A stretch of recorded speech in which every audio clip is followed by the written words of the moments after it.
Witam. Dzisiaj wybieramy się do papugarni, która jest właśnie tam za mną. Sprawdzamy, bo słyszałem, że podobno ptaki siadają na głowę nawet, na barki. Także zobaczymy, jak to wygląda. Chodźcie z nami, zapraszam.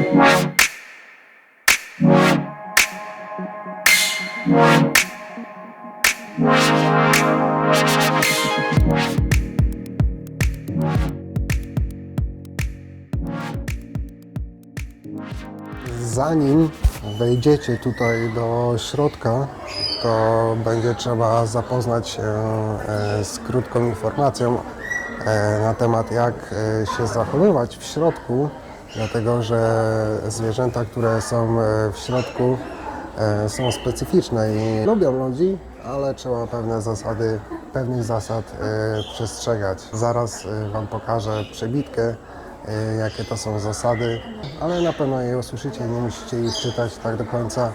Są to proste zasady, jak na przykład nie trzymanie kubeczków w niektórych pomieszczeniach z ptakami.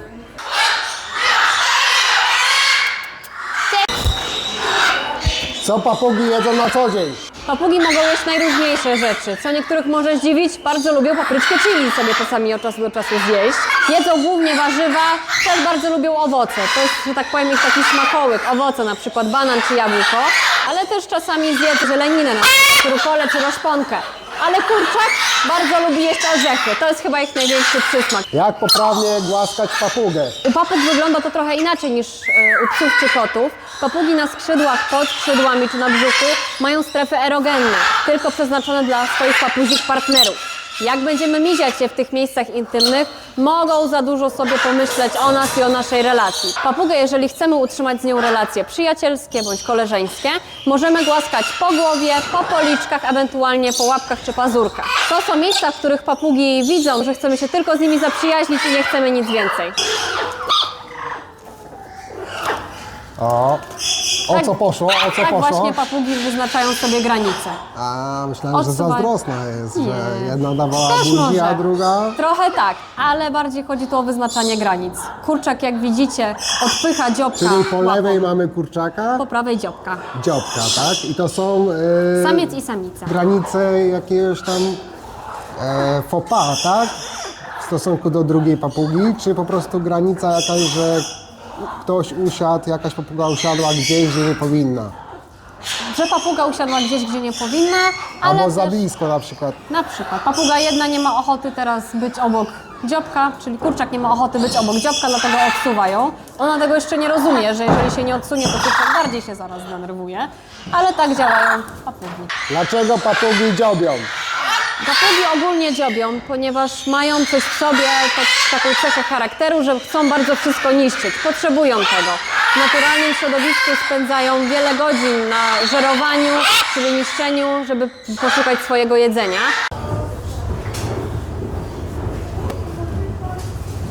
This is my order, tuna pizza, tuna tomato with olive. What you can say about the food? Jest taka zasada najważniejsza, że jak pies je, to nie szczeka. Tak.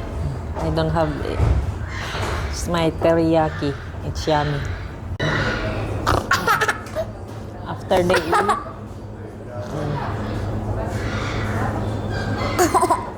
they're playing.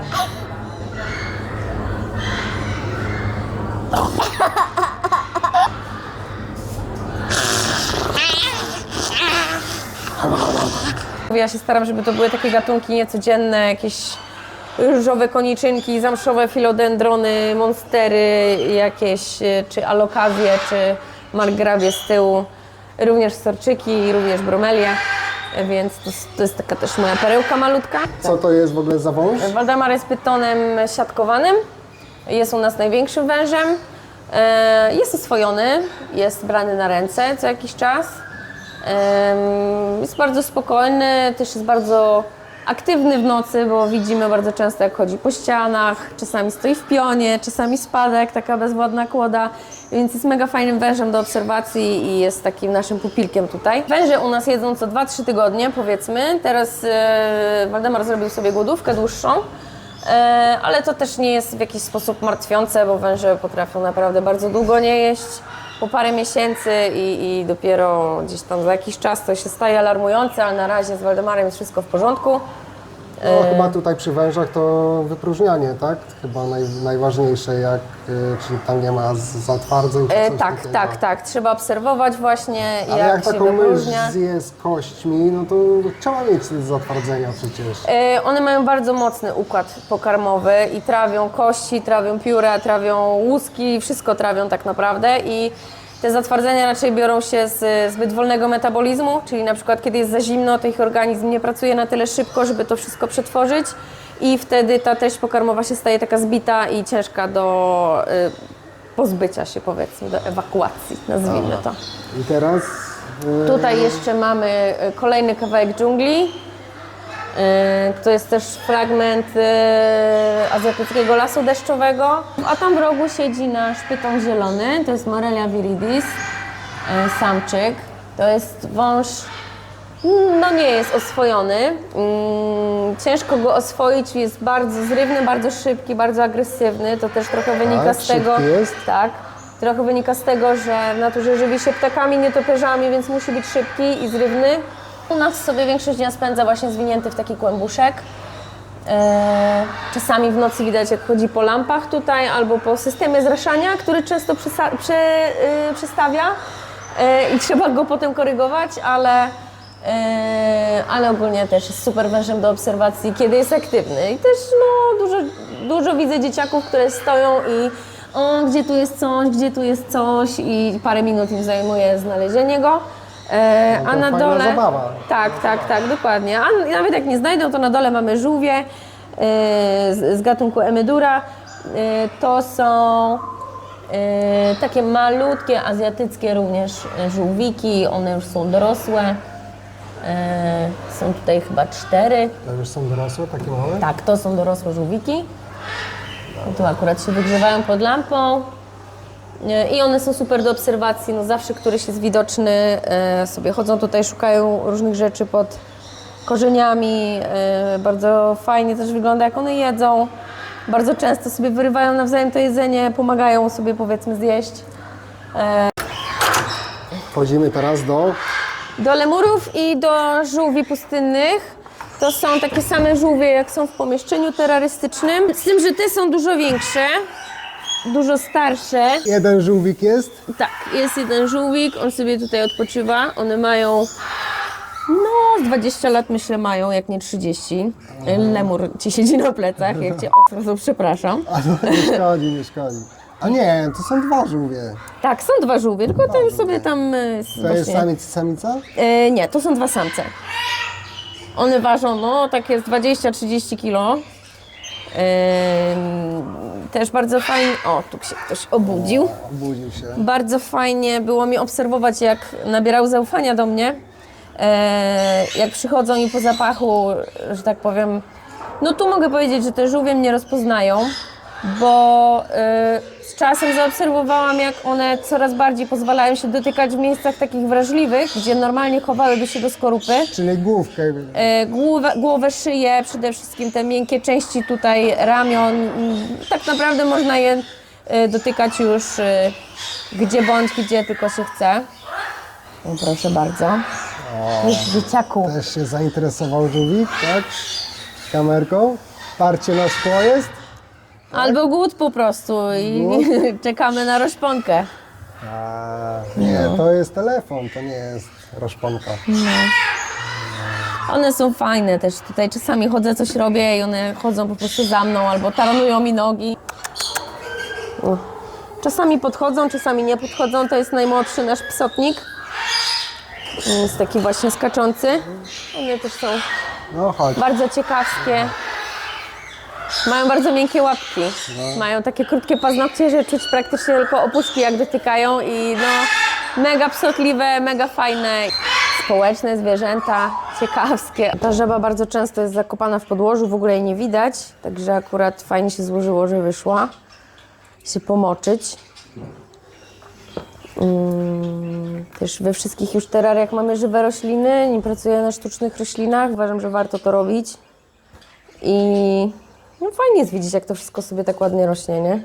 Mamy jakieś baobaby pustynne, jakieś drzewka szczęścia, opuncje, czy takie typowe kaktusy. No tu są tarczołuski, więc jak też sama nazwa wskazuje, no te kolce to nie za bardzo mogły im zaszkodzić. Mamy z kolei bardzo roślinne terrarium. To jest też taka perełka, bo tu jest bardzo dużo różnych ciekawych gatunków roślin. Natomiast jeżeli chodzi o mieszkańca, to jest bardzo skryty osobnik, to jest taka malutka agama górska. Mogę też poopowiadać o jedzonku, które jedzą nasze zwierzęta i to są wszelkiego rodzaju owady, bezkręgowce. Część hoduje sama, część jest kupiona, to są karaczany. O, proszę bardzo. To jest akurat taki biały. One przychodzą w linkę też tak samo jak i pająki. Zrzucają swoją skórę na skórek, nazwijmy to szkielet i rosną w ten sposób. Tu mamy już też inne karaczany. I większe. To jest bez skrzydeł, to jest... To jest bez skrzydeł, to jest dubia, chociaż to ze skrzydłami też jest dubia, tylko to jest inne stadium rozwojowe po prostu. Tutaj też widzimy, o, takie malutkie, one tutaj się po prostu mnożą same, te karaczany, nie? Tak. Więc to jest też fajne. Do szczęścia wiele nie potrzeba. Nie, one jedzą albo jakieś warzywka, albo mają specjalną mieszankę taką właśnie dla owadów. tutaj Tu już mamy prawdziwe takie, okazy. tak, większe. Bardzo ciekawe, to są karaczany madagaskarskie. No nie wiem, może czy pójdzie na zejdą. rękę. Zobaczymy. Będą syczeć? No jak się je pogłaszczę, łaskoczę powiedzmy. Możemy złapać no. tylko. O, jest. O, dobra. Złapał się. I jak się go tak O, czy było podrapie, to troszeczkę. No ten tak mało syczy. słychać? Syczek. Syczy sobie. Jest też taki właśnie obronny. Piękny. To jest generalnie akwarium, które przedstawia ich troszeczkę biom i on jest dość surowy ze względu na wodę, którą potrzebują mieć, tak? No mamy dość sporo tutaj korzeni, które wytwarzają dość sporo garbników, tak jak w naturalnym środowisku, tak? To musi być woda miękka o odczynie kwaśnym. I teraz tak, czy piranie faktycznie są agresywne do takiego właśnie. stopnia? Powiem szczerze, Czy to idzie udowodnić? mit jest okropny, bo jak myślimy sobie piranie, no to mamy przed oczami zawsze taki obrazek, że pada jakaś ofiara i ona jest po prostu obskubana do białej kosteczki. No to muszę zdziwić, gdybym teraz wsadziła tutaj jakikolwiek chwytak akwarystyczny, gwarantuję, że wszystkie schowałyby się w rogu i czekały. Tak? One by się Naprawdę? przestraszyły.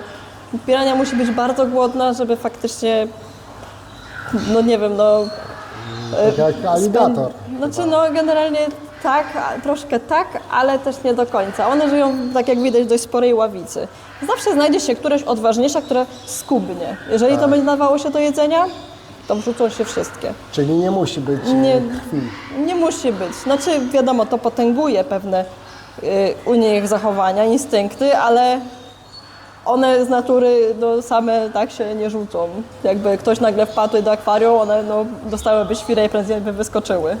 Ale gdzie one w ogóle mają zęby, bo nie widzę. One generalnie tak, no tutaj akurat Śnieżka to dość starsza taka... No, ona Starsza jest. Starsza nie jest ma zębów taka... już. Nie, no ma zęby, ona jest taka trochę grubaśna, bym powiedziała, przy tych No właśnie mniejszych piranie się sztukach. kojarzą z zębami. Tak. Że... No te ale zęby to one są muszą troszkę chyba schowane. bardziej buzię otworzyć. No to tak, one by musiały naprawdę, jak otwierają pyski i łapią, no to wtedy najlepiej to widać, nie? One tak jak pływają, to one, widać zresztą jak pracuje ta przesłona, no nie?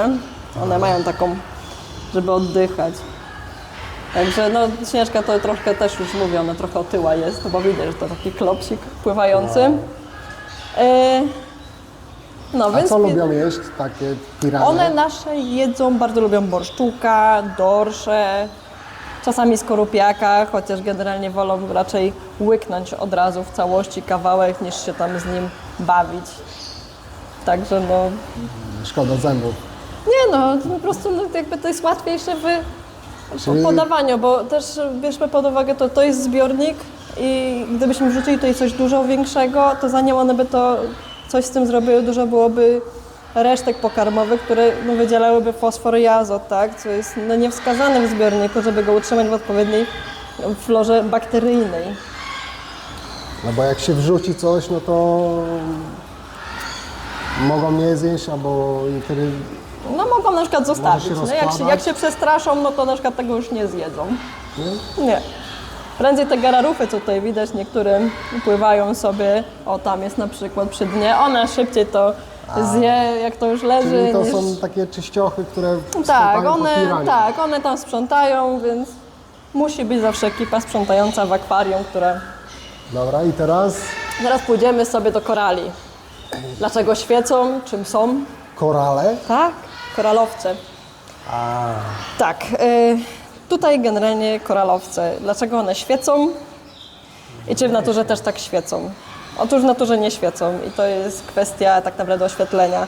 W naturze koralowce często są od żółtego poprzez taki brązowawy kolor i to jest wszystko kwestia słońca. Słońce ma dość szeroki zakres barwy światła, od tam 1500 kelwinów do prawie 7000, tak? Więc nie zobaczymy tych kolorów. Dopiero jak mamy akwarium, jak widać, jest to światło takie niebieskie, bardzo ten obraz jest przekłamany, jeszcze tym bardziej na obrazie wideo. Także kwestia jest tego też taka, że no, my w akwarystyce bardzo często używamy konkretnego spektrum światła, żeby to kolory wyciągnąć, tak? Teraz czym są korale? No koralowce to są zwierzęta, nie są to rośliny, tak jak często też ktoś pyta, co to za rośliny, albo to są zwierzęta.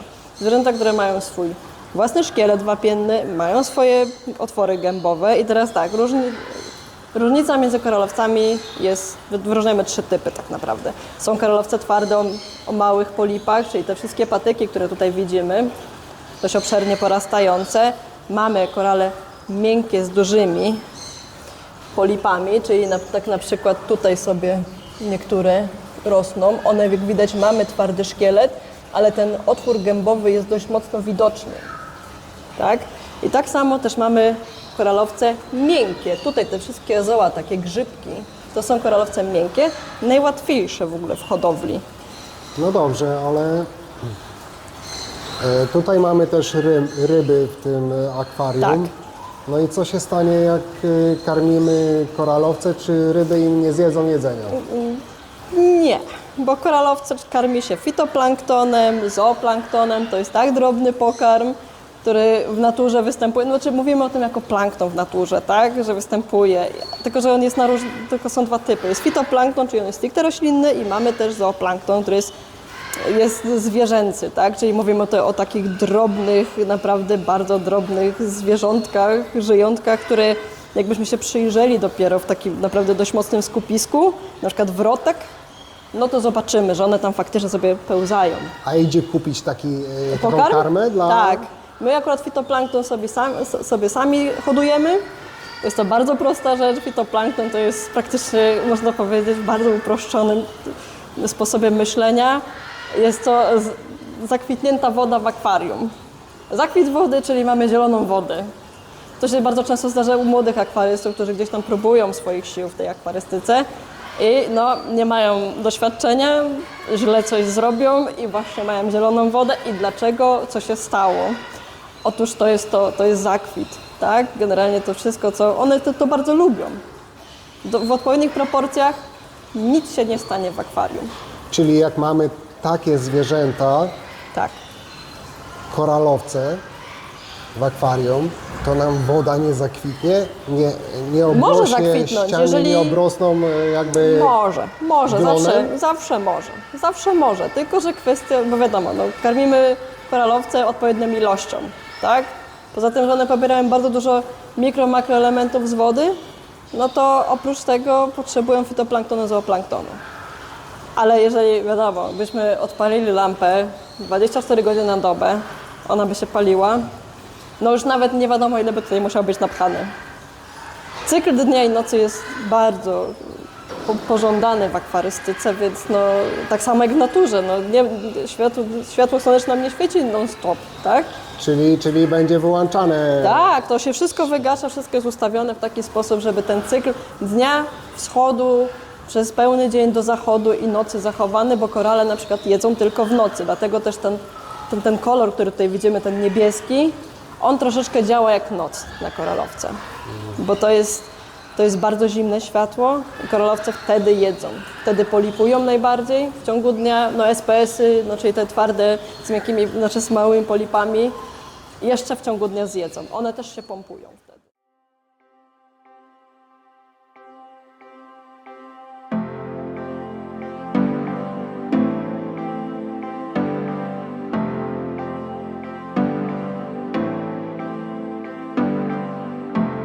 I know that we would never work.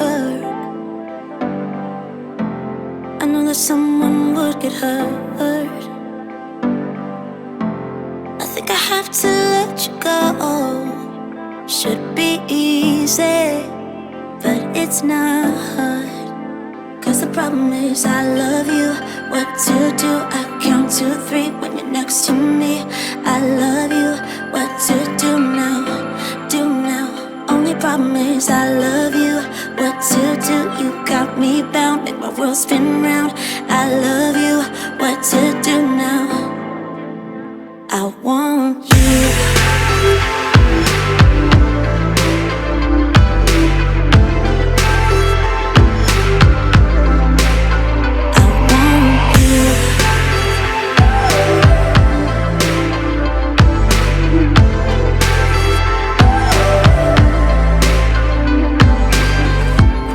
You're stuck inside my head. Oh, I can't stop thinking about all the words you said. I think I have to let you go. Should be easy, but it's not. Only problem is I love you. What to do? You got me bound, make my world spin round. I love you. What to do now? Do now. Only problem is I love you so damn much. Every word you say,